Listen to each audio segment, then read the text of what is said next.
Drink Georgetown Tavern Beer, your new locally brewed domestic style lager. 4.2% alcohol. Cheap, good, local. There he is. It is Danny Kelly from the Ringer NFL Draft Show, Fantasy Show, all things Ringer. He's got shows up there all the time. You can find him up on YouTube and, of course, Spotify and wherever you find all of your glorious podcasts. Just search Danny Kelly and the Ringer. He's with us every single Tuesday. And, again, our NFL coverage brought to you by Georgetown Brewery. We always start off with Danny's Dimes. These are his unique views on the NFL and everything that transpires from this past weekend in the NFL. I would think that one of your first Danny's Dimes has got to be, well, fuck, the narrative continues for Sam Darnold, huh? Yeah, we talked about this. We talked about this last week, how there's always the fear. There's always the fear that he's going to just crumble in the big situation. And he did it. And he did. He did it worse than I thought it was even possible. Congratulations, Sam. Which is not great. Obviously, this is just going to make it like even more of a narrative as we get closer to the playoffs. Obviously, I think the Seahawks have like a 90-something% chance of making the playoffs, so it's still very likely they're going to be there. But yeah, this is exactly what we were afraid of with Sam Darnold. This is the reason the Vikings let him leave after last year. I imagine. I mean, it's part of the reason. Obviously, they drafted JJ McCarthy, but I think just the overall feeling or I guess like realization here is that a tiger doesn't change its spots, so to speak. I know that that's a mixed metaphor, by the way. But yeah, he's always had turnovers, even going back all the way to college. That was one of the big talking points for him coming into the NFL out of USC. Is he has got a great arm, he's got incredible physical talent, he can make every throw, but there's times where he just like goes haywire and starts throwing picks. And in this game, I think, I saw Mike Macdonald talking about this. They were all kind of late in the down. Like he started to panic and he just didn't want to take a sack and he chucked the ball up for anyone to get it. Not all of those were like that, but there was a couple. He did tried to do a jump pass to avoid a sack. And I'm like, can we just not do that for your fourth pick of the game? So yeah, I think, obviously this is a huge talking point. The Seahawks have a Super Bowl caliber defense. I think that was very clear in this game, but you have a pretty major vulnerability in a quarterback who, can go haywire whenever you're facing a top tier defense. And I'll echo what you said. That loss on Sunday to me was the worst possible scenario for them to lose. Like if they had lost because their defense just couldn't stop Matt Stafford, I would have chalked it up as, all right, sometimes the other team, and that's a great play caller, and that is a Hall of Fame quarterback over there, and they just had your number. And it doesn't mean that you're not a good defense anymore. It just means you got beat. Now, there still would be some question marks because it was the best offense they had faced since Tampa Bay. Or had it been a close game, but yet it was a back and forth contest, and they just made up one more play at the end. But to lose the game in which there is solely one person responsible for said loss was the worst thing that could happen because it doesn't stop the talking points. And then also, he's human. I don't know how that doesn't shatter someone's confidence. Right. And I don't know how it doesn't affect him because he now has looked at that team in the last two games and go, I don't know how to beat them because the last time they sacked me 9 times and because I was holding on to the ball. Then Sunday, I'm not going to hold on to the ball. I'm going to throw it fast. But now they knew that because they said it after the game. They knew that. And I kept throwing to the first guy and they knew it and they jumped everything. That's always the worst, isn't it? When after the game, the team talked about how this was exactly what we wanted to do. God. It's the absolute worst. I mean, he is the sole reason they lost the game. And this is not to I'm not a fan of him. I love Sam Darnold. I was on board with Sam Darnold from the beginning, all of it. But this is going to carry with him all season long. Right. No one cares what he does in the next few weeks. No one. Yeah. Until he plays them again on December 18th. And if if he fails again, Danny, then it's just going to grow even more, because he can't be the one thing that stands in their way from winning a Super Bowl, at least competing for one, because you just said it. That is a Super Bowl caliber defense. There is no doubt about it. Yeah, I know. It is tough. I would say, obviously, I even said this, I think, on our Sunday show, that it was like all on Darnold. Obviously, the offensive line had something to do with it as well. And that's always going to be a factor. I think the Seahawks offensive line still does give up quick pressure. We got injuries on the offensive line. Now, hopefully Zabel's back sooner than later. But yeah, I mean, I didn't even realize it, but after that game, Sam Darnold leads the NFL in turnovers. Like, that's you pretty don't want crazy. to be tied with Tua Tagovailoa. Tua and him are tied. I think they both have 14. Mm-hmm. And that's a big thing. The last week when they were blowing out the Cardinals, they still turned the ball over like 3 times. I'm like, man, even in a game like this, can you just like take care of the football? Like, all you have to do is hand the ball off and get out of there. And he turned the ball over 3 times. So I don't know. This is certainly worrisome. I think, this is a nice get right game this coming weekend against the Titans. And it was obviously good to see his teammates all kind of back him up.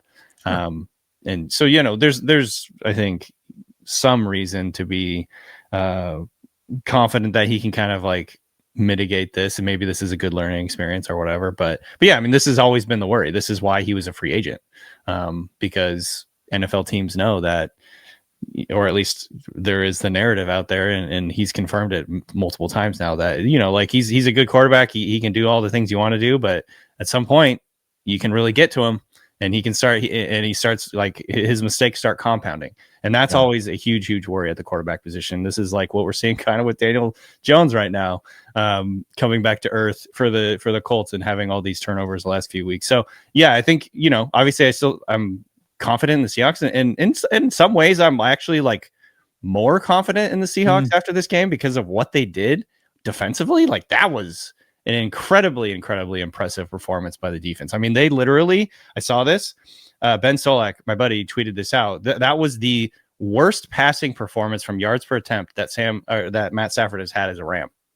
And, they basically, the Seahawks forced the Rams out of their 13 personnel thing. They couldn't do what they wanted to do.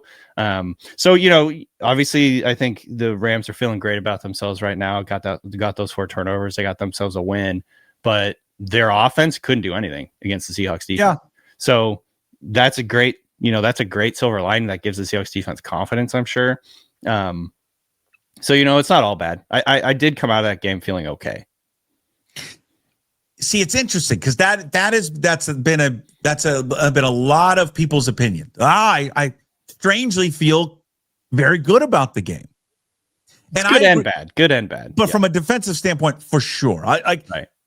I always felt, and we've chatted about this before, that it was a good defense. I just didn't know how good it was. Right. Totally. I didn't know it. And I think we even talked last week that it wasn't even until I think it was the Super Bowl when they beat the Broncos that I think the Seahawks had talked about how we knew we were good. We didn't realize how good we were until we did it to that team. So I felt Seattle was a good defense, but the only thing that stood out to me was how they played against Tampa Bay. But they've made so many great improvements since the Tampa Bay game. But you're right. What they did to Stafford on Sunday was incredible. I mean, especially in the first quarter when they were getting a little punched around a little bit. And you're like, uh-oh, they can't stop Williams, but then they adjusted and they held him in check. Yep. But to me, it was for Stafford. Stafford at times looked confused. He didn't know where to go with the ball. And he was hesitant, and he would I got to go. No, I can't go there. Oh my God, I can't go here. I don't feel as good as everybody else, though, about Sunday. Yeah. Because of how well they played, and because my biggest question mark going into the game was he just has to make 1 or 2 throws. He just can't lose the game for him. And so when you get into these, I guess when you get into these big games, he wasn't particularly bad against San Francisco in week 1, but he wasn't particularly good. And he turned the ball over in the key moment. And he did, and it wasn't all his fault. I mean, he gets, Abe Lucas gets pushed back, but he still turned the ball over. Yep. He didn't win the game, so he wasn't great in that game, and he wasn't great in the Rams game. And I'm just like, I'm going to be watching the next game against the Rams with my one hand over my eyes, like looking through my fingers. Right. Because I'm like, please don't screw up. I think that makes me nervous every time now watching it.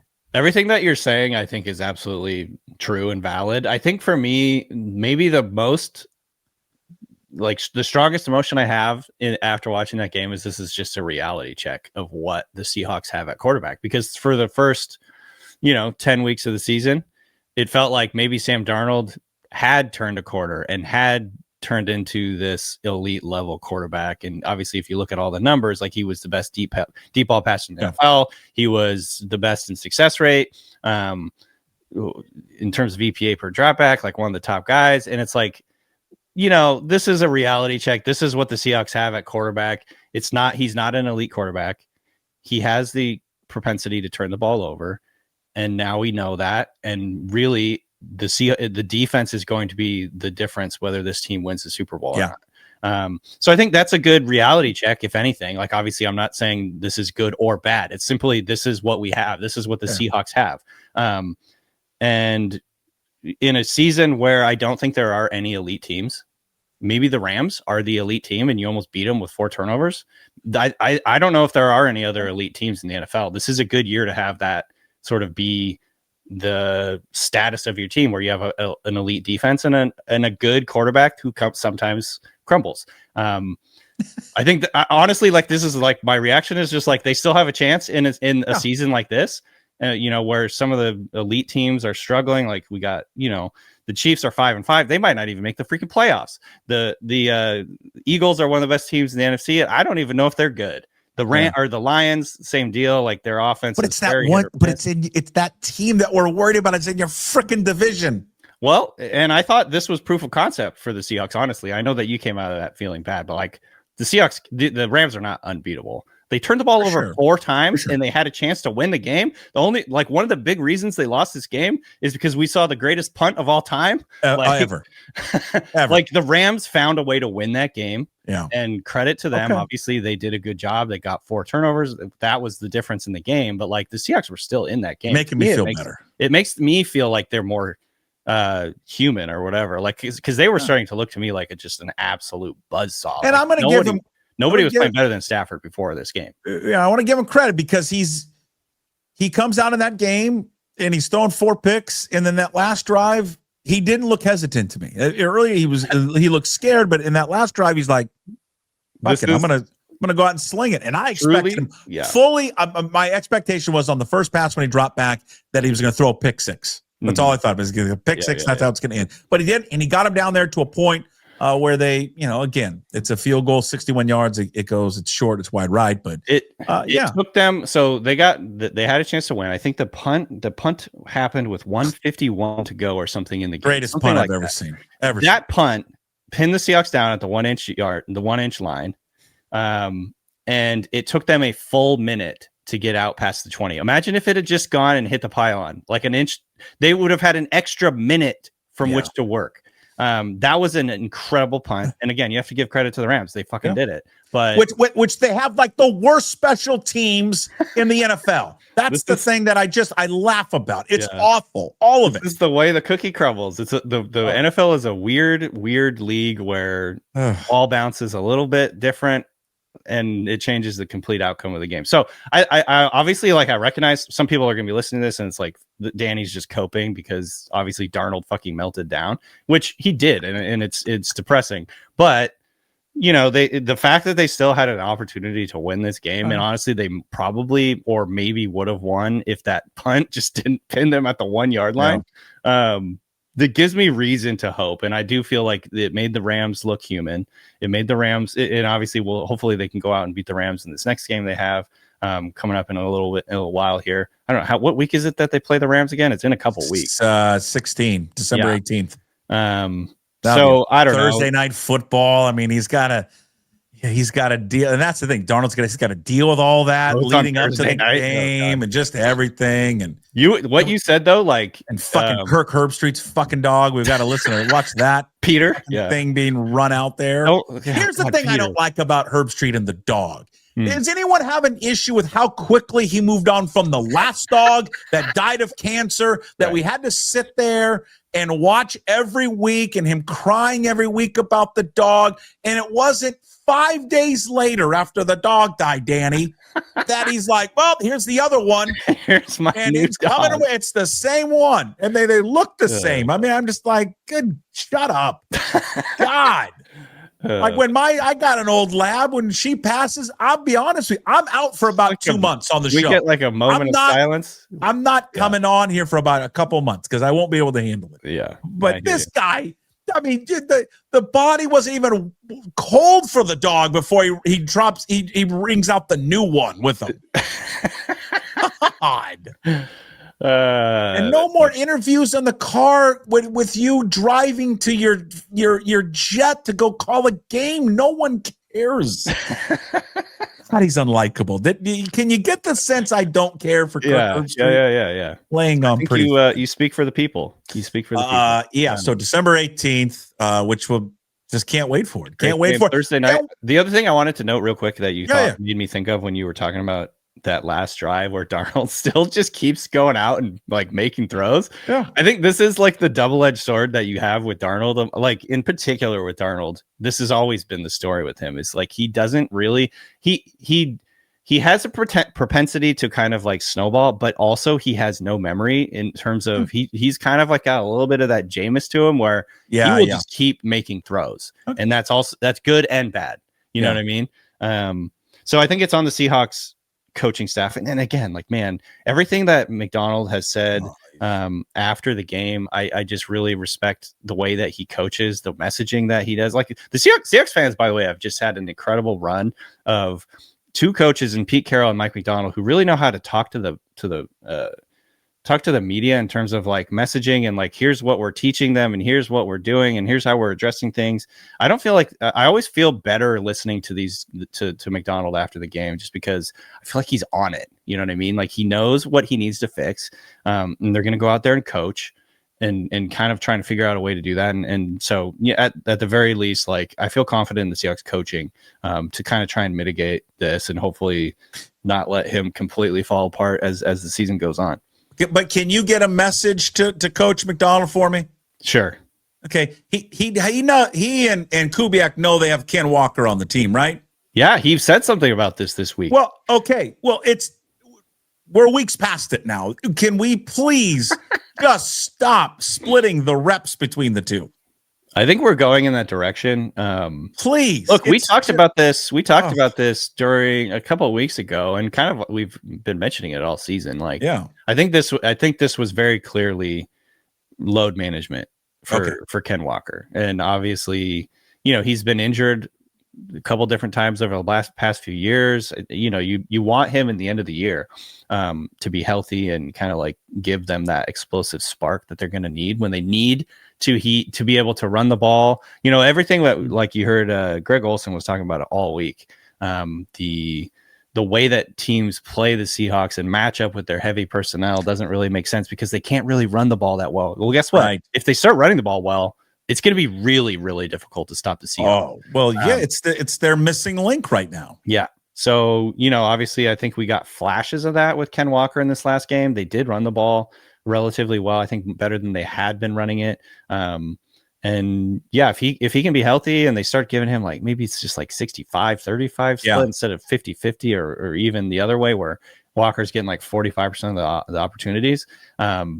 Then I think you could see the Seahawks kind of take off because Charbonnet just clearly doesn't have the juice that Ken Walker does. Well, and now we're starting to sprinkle in. It's all of it. Holani. It's Holani's getting carries in there. Yeah. I think they're getting a little too cute with Shaheed. Can we just line him up at wide receiver and send him down the field as fast as he possibly can go? we're working to that, yes. And just see what we do there. Side note, if you have any more dimes, let me know. I'll throw one in there for you. Yeah. Greg Olsen, yay or nay? I like Greg Olsen. Okay. I know that I feel like people think he's kind of anti-Seahawks because of because I was on the fence not on the fence, but I don't really was paying attention, but there was just leading up to this game. It was just like, oh, Greg Olsen's on the call. I'm muting the TV. And I'm like, what's Greg Olsen? What the hell has everyone got a problem with Greg Olsen? Then I flipped it on and I'm like, then I found myself like, yeah, F you, Olsen. Like everything I don't know if I listened to the audio the entire game. I'm kind of flipping between the games and everything. And so did he was he saying stuff like anti-Seahawks or whatever? No, I don't think he was saying anything anti-Seahawks. The only thing that is a little annoying about Greg Olsen is I think he thinks that the NFL is just Madden, right? That you should go for it no matter what every time on fourth down. Mm-hmm. And I'm like, okay, like sometimes it's okay to kick a field goal. Right, it's okay. And really how Seattle, it didn't bite them in the end that I guess it did, that they didn't score in the red zone. They had a chance at the end to win the game on a field goal. So, he wants to go. I mean, the guy is like Leach back in the day. 4th and 10 from his own 5. He's like, fuck it. The numbers say go for it, Joe. Yeah. It's just like, he just is very adamant to go for it every time on fourth down. You need somebody that's going to be like that because like there's all these old fuddy-duddies who just want you to like punt and protect the ball and whatever. I will say that's me. That's what I want to do. Yeah, we got to get boomers out of our football. Hey, you know what? Sometimes punting the ball away. Well, Macdonald did it. I think there was one time when Macdonald maybe should have gone for it. But I think other than that, that's fine. He didn't say anything bad about the Seahawks. So no, I like Olsen. I think he's really smart. I think he's a really good announcer in the sense that this is like to me the mark of a good announcer is a guy who can like on the fly, instead of talking about like the talking points you come up with all week, on the fly see something that happens and be like, ooh, this is interesting. Here's what they're doing. I'm going to draw it up real quick. And like, how quickly he can come up with reactions to what's happening and how the teams are just, like defending different things. Like he started a whole talking point this week, literally everywhere you look on Twitter, they're talking about how teams match up versus heavy personnel. The Rams and the Seahawks are kind of like the poster children of this new sort of trend of using multiple tight end sets and, having heavy personnel to throw deep. That's kind of like this big talking point this week. And Greg Olsen was the one who kind of like started that whole discussion. So I respect him, and obviously he knows what he's talking about. But, I think you're right that there's a lot of nuance. And this is exactly what Macdonald says. Like there's a lot of nuance with everything. And, the Seahawks and Rams might be uniquely built personnel wise, where even though he's saying like Greg Olsen is saying that teams need to start matching up with like nickel when instead of coming in with heavy personnel so you can start matching this deep passing game. Like the Seahawks are built and the Rams are built to kind of run these things. That's why they're doing it. It's because they have the personnel to do it. So it's not as easy as saying like I feel like there's a blanket way that you can like say teams should be matching up with this, but like it just doesn't work specifically on every play because of the different personnel that these teams have.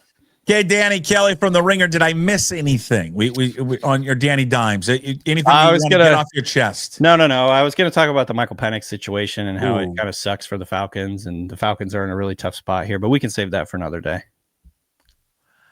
The question with him is his NFL career over? No, I don't think so.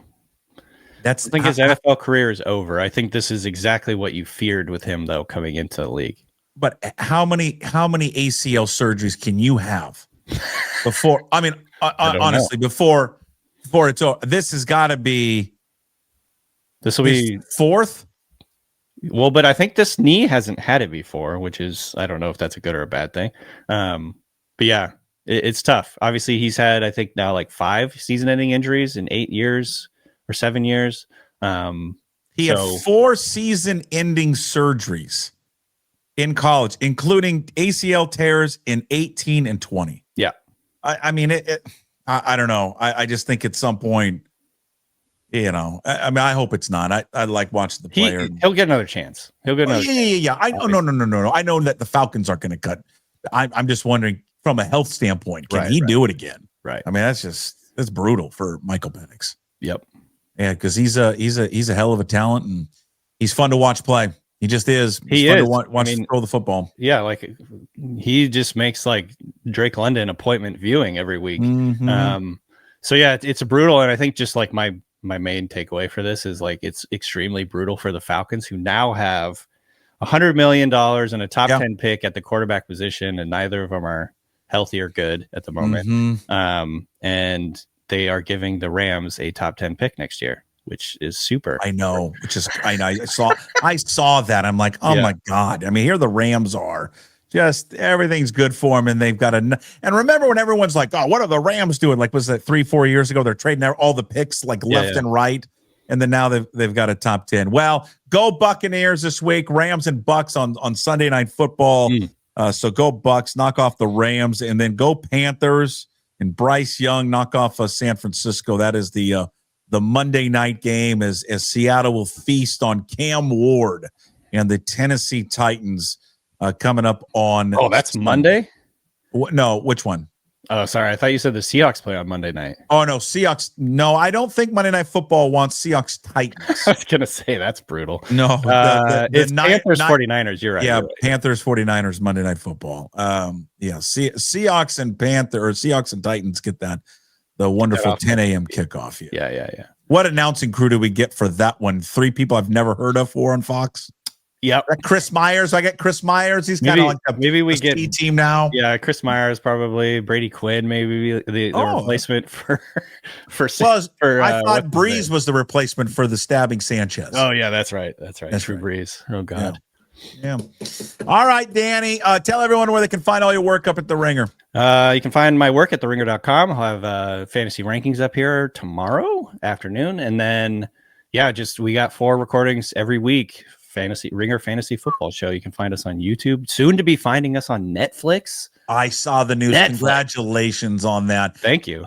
How to make a murder, and then right next to that is Ringer Fantasy Football Show. Fantasy Football Show. Got it. It's wonderful. That's awesome news. Congratulations. Thank you. Appreciate that. Will it be live on there? Like, will those shows be live? No. Well, not yet. Anyway, probably at some point, I guess. But you're the Netflix. So hey, when I do go on Netflix to watch and listen to you guys, does it do that cool little Netflix? Probably. Yeah, I can ask him about that. I can have him put that in there. Okay. What is that? What is that from? I was trying to figure out this the other day. The Netflix da-doom thing, it came from something. Is it from something else? I don't know. I thought it was just a Netflix the other day, thing. And now I'm totally blanking on it. Anyway, every time it gets me. Da-doom. Yeah, it's it's distinctive. It's like Pavlov's dog. Now I'm ready to watch a movie. I just oh my God, Ozark. That's how I am with the HBO. You know how it fades to static. That to me just transports me back to watching all the great HBO shows over the years. Okay. But yeah, that's a free ad. I don't have any relation to HBO. I just really like that. Yeah. All right. Well, look forward to that. Catching all of Danny's work up there and all the different podcast platforms. Soon to be Netflix. When do you when is that happening? What's the January? January. Okay. Don't know the exact date, but look for us in January. Very cool. Thank you, Danny. Appreciate it as always. Appreciate it.